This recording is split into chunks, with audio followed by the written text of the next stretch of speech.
Wawau ko sana tiok baranak sampai 7 hikua. Ya, sedangkan kambing itu tiok baranak paling 3 hikuanyo. Lebih banyak wawau. Nah, akan tetapi sana kalau kita lihat siapa lebih mendominasi? Mana lebih rami? Lebih banyak kambing pada wawau? Lebih banyak kambing. Maka bisa mau itu ya. Nah, ditambah lagi kambing kok termasuk hewan yang sering didabiah. Ya, dalam acara akikah, ketika hari raya korban, ya.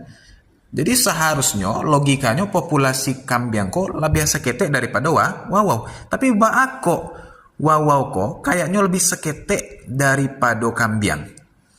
Nah, beliau menuturkan inilah yang disebut sebagai berkah.